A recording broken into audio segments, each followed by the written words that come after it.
السلام علیکم ناظرین، کیسے ہیں؟ امید کرتے ہیں آپ سب ٹھیک ٹھاک ہوں گے۔ جی آپ دیکھ رہے ہیں عباس ہربل یوٹیوب چینل۔ جی آج میں آپ لوگوں کو بتانا چاہتا ہوں کیسے شوگر کنٹرول میں لا سکتے ہیں اور اس کی علامتیں کیا ہیں۔ چلتے ہیں، ہم آپ لوگوں کو پہلے نمبر بتاتے ہیں علامتیں شوگر کی کیسے پتہ لگے گا۔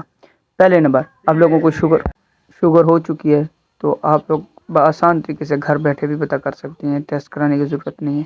یہ آپ لوگوں نے سب سے پہلے کیا کرنا ہے کہ آپ لوگ جب چھوٹا پیشاب کرتے ہیں کسی ایسی جگہ پہ کریں جہاں پہ کچی جگہ ہونی چاہیے، کویلے مکوڑے اکٹھے ہو جائیں تو سمجھ لیں آپ لوگوں کو شوگر ہے۔ سب سے بڑا جو ٹیسٹ ہے۔ اور دوسرے نمبر، آپ لوگوں کی ہڈیوں میں درد ہے، ہڈیاں دکھتی ہیں بہت زیادہ، بھوک لگتی ہے آپ لوگوں کو، سستی پیدا ہو چکی ہے، مردانہ قوت آپ لوگوں کی دن بہ دن ختم ہوتی جا رہی ہے، تو پھر بھی آپ کو شوگر ہے۔ ٹھیک ہے، تو ایک آسان ٹوٹکا بتانا چاہ رہا ہوں، وہ ٹوٹکا آپ لوگ کیسے ختم کریں گے، اس کو کیسے استعمال کریں گے۔ آپ لوگوں نے لینا ہے کوڑ تمے کے بیج چاہیے۔ کوڑ تمے کے بیج آپ لوگوں نے گرینڈ کر لیں، پیسی کر لیں، بریک کر لیں۔ 00 والا کیپسول لے لیں، 00 والا کیپسول بھر لیں کوڑ تمے کے بیجوں سے۔ ایک صبح شام تازے پانی سے، کھانے سے پہلے کھانے کے بعد کھا سکتے، کوئی مسئلہ نہیں ہے۔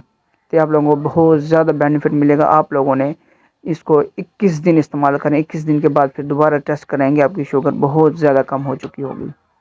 یہ شوگر والے مریضوں کے لیے ایک الگ قسم کا نسخہ ہے، اس کو بآسان طریقے سے گھر بیٹھے یوز کر سکتے ہیں۔ آپ ہمارے چینل پہ نیو ہے، چینل کو سبسکرائب کر دیں، نوٹیفیکیشن آن کر دیں، ایسی نیکسٹ معلومات آپ لوگوں تک پہنچتی رہیں۔ دعا میں یاد رکھیں جی، خدا حافظ۔